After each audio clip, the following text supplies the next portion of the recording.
तो देखिए, समान अध्ययन के अंतर्गत भारत के भूगोल के अंतर्गत अक्षांश रेखाओं से क्वेश्चन पूछा जाता है। और आपको पता है कि भारत से एक अक्षांश रेखा होकर के गुजरती है, जो कि महत्वपूर्ण अक्षांश रेखा है। वैसे बहुत सारी अक्षांश रेखाएं हैं जो कि भारत से गुजरती है, लेकिन एक महत्वपूर्ण अक्षांश रेखा गुजरती है 23.5 डिग्री नॉर्थ।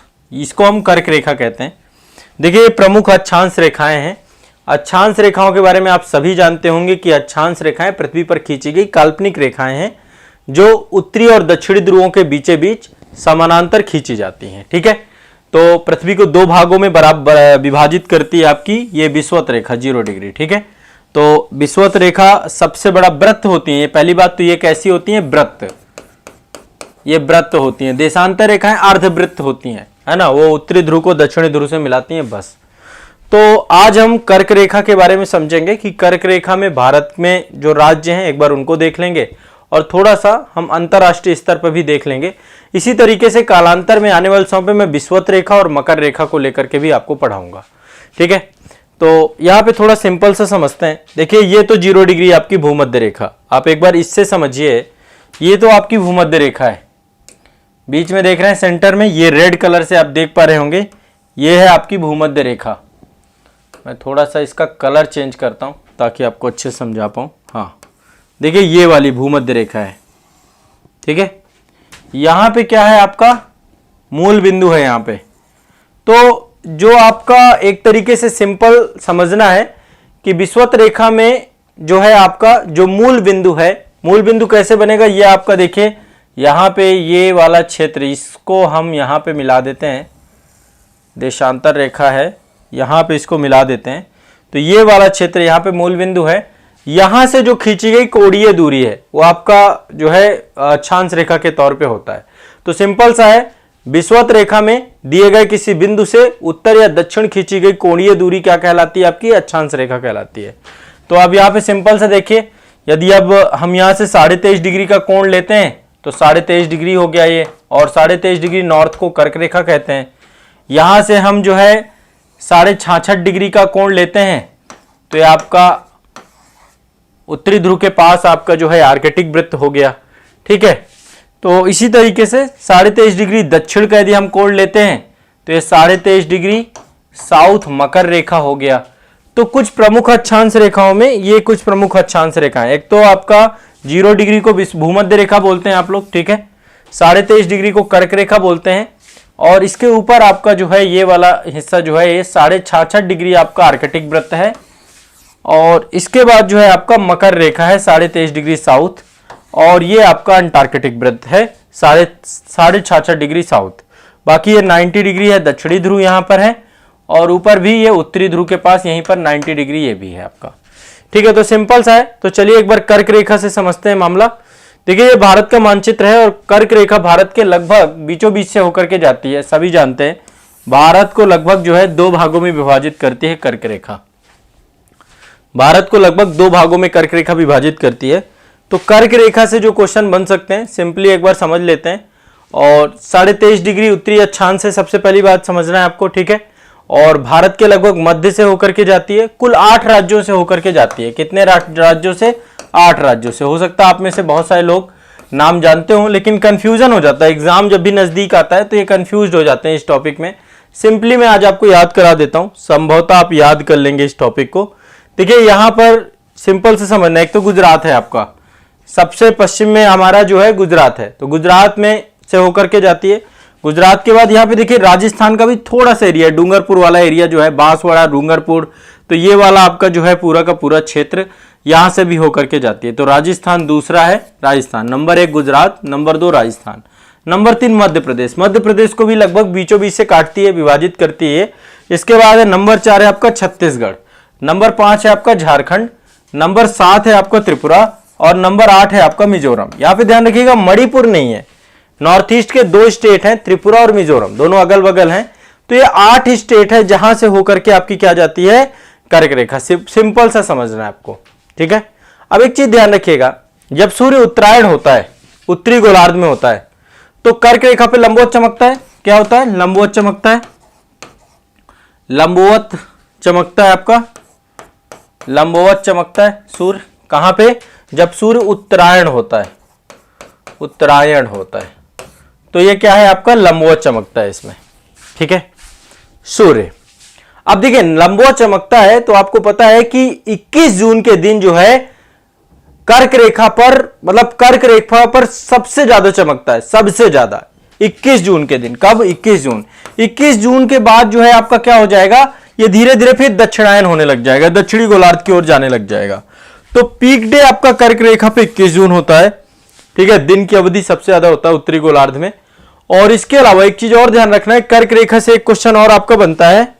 एक नदी है माही नदी, मध्य प्रदेश से निकलती है और गुजरात में ये खंभात की खाड़ी में गिर जाती है। माही नदी कर्क रेखा को 2 बार काटती है, माही नदी कर्क रेखा को 2 बार काटती है। बस ये 2-3 फैक्ट आपको ध्यान में रखना है, 2-3 फैक्ट आपको याद रखना है कि माही नदी कर्क रेखा को 2 बार, तो कर्क रेखा मध्य से जाती है, 8 टोटल आपके जो है राज्यों से होकर के जाती है, गुजरात, राजस्थान, मध्य प्रदेश, छत्तीसगढ़, झारखंड, पश्चिम बंगाल, त्रिपुरा और मिजोरम, ये 8 याद करना है। माही नदी एक फैक्ट है, ये याद रखना है, ये भी पूछता है। अब देखिए एक चीज ध्यान रखिएगा कि कौन कौन से ऐसे शहर हैं जो कि कर्क रेखा के बिल्कुल नजदीक अवस्थित हैं, कर्क रेखा के बिल्कुल नजदीक हैं। तो कर्क रेखा के नजदीक अवस्थित भारत के प्रमुख शहरों के बारे में मैं यहां पे नाम आपको लूंगा ताकि आइडिया लग जाए, क्योंकि क्वेश्चन और बारीक पूछता है, ठीक है। तो यहां पे मान लीजिए ये आपकी कर्क रेखा है 23.5 डिग्री, ठीक है। तो अब देखिए यहां पे कौन कौन से शहर हैं, आपको रफली आइडिया होना चाहिए। तो एक तो अगरतला है आपका, त्रिपुरा की राजधानी है अगरतला, आप सभी जानते हैं। अगरतला आपका कर्क रेखा के पास है आपका, ठीक है, कर्क रेखा के पास है। यहां पे एक काम करते हैं, इसको नॉर्थ में दिखाते हैं, ऊपर है आपका, कर्क रेखा से उत्तर में पड़ता है आपका, यहां पे है अगरतला, ऊपर पड़ेगा अगरतला, ठीक है। एक तो ये ध्यान रखना है। इसके बाद गुजरात में गांधीनगर भी आपका कर्क रेखा के नजदीक पड़ता है, कर्क रेखा में तो नहीं पड़ता पर कर्क रेखा के नजदीक पड़ता है। गांधीनगर कर्क रेखा के नीचे पड़ता है, यहां पे गांधीनगर, गांधीनगर। तो 2 मैंने आपको याद दिला दिए, गांधीनगर भी पड़ता है और ये भी पड़ता है। मध्य प्रदेश के 2-3 शहर पड़ते हैं आपके, मध्य प्रदेश के कौन कौन से पड़ते हैं, एक तो उज्जैन पड़ता है, जबलपुर पड़ता है और भोपाल पड़ता है, ठीक है, इनको भी आपको ध्यान रखना है। और विदिशा भी है आपका, ठीक है। तो यहां पे कौन कौन से हैं, एक तो उज्जैन है। अब ये जितने भी हैं सारे नीचे हैं, ठीक है, सारे के सारे प्रमुख शहर आपके ये नीचे आपके पड़ेंगे, ठीक है, भोपाल बस ऊपर पड़ेगा। तो उज्जैन, उज्जैन मध्य प्रदेश में उज्जैन है, दूसरा है जबलपुर, जबलपुर, और इसके उत्तर में यहां पर है बिल्कुल जस्ट ऊपर भोपाल है, भोपाल, ये भी दिमाग में बैठा लेना है, ठीक है। तो मैंने कितने शहर याद करा दिए, एक तो अगरतला है, गांधीनगर है, उज्जैन है, जबलपुर है, भोपाल है, ठीक है, इतना आपको याद रखना है। इसके बाद कोलकाता आपका थोड़ा सा दूर है, 22 डिग्री 30 मिनट पे यहां पे नीचे पड़ता है कोलकाता, कोलकाता पश्चिम बंगाल की राजधानी, इतना भी नजदीक नहीं है बट दूर है आपका कोलकाता, ठीक है। इसके बाद आपका नागपुर है, नागपुर काफी दूर है, महाराष्ट्र में यहां पे 21 डिग्री पे पड़ता है आपका, यहां पे नागपुर, महाराष्ट्र का नागपुर आपका काफी दूर पड़ता है, काफी नीचे है नागपुर, ठीक है। अहमदाबाद आपका गांधीनगर, गांधीनगर आपका काफी नजदीक है, अहमदाबाद थोड़ा सा दूर है, 23 डिग्री 2 मिनट पे पड़ता है, यहां पर है आपका, यहां पे अहमदाबाद है, अहमदाबाद। तो गुजरात के 2 आपको याद रखना है, गांधीनगर, अहमदाबाद, ठीक है, गुजरात के 2 याद कर लीजिए। इसके बाद नागपुर सबसे नियरेस्ट है महाराष्ट्र में देखा जाए तो, ठीक है। इसके बाद आपका उज्जैन हो गया, जबलपुर हो गया, भोपाल हो गया, सारे कर्क रेखा के नजदीक हैं। रांची के बारे में आप जानते हैं, रांची में एक जगह पड़ती है ओरमांझी, वो बिल्कुल आपका पड़ता है इसी के ऊपर, कर्क रेखा के ऊपर है। झारखंड की राजधानी रांची जो है आपका ओरमांझी के पास से जाता है। मैंने यहां से एक वीडियो भी शूट किया है, कर्क रेखा से खड़े होकर के मैंने पूरा टॉपिक आपका पढ़ाया है, तो ये भी आपको दिमाग में रखना है। यहीं पे एक जगह है विदिशा, सांची का स्तूप है वहां पे, वो भी आपका कर्क रेखा के पास है, विदिशा, विदिशा के पास से जाती है कर्क रेखा, ठीक है। तो अभी ये जितने भी शहर बताए सारे शहर आप लोग एक बार ध्यान से ध्यान रखिएगा। बनारस थोड़ा सा ऊपर है, काफी ऊपर है, उत्तर प्रदेश का बनारस आपका ऊपर पड़ता है, यहां पे कहीं बनारस 25 डिग्री के आसपास पड़ता है। वाराणसी, तो वाराणसी नहीं है, यूपी से तो वैसे होके भी नहीं जाती है और यूपी काफी ऊपर पड़ता है, ठीक है।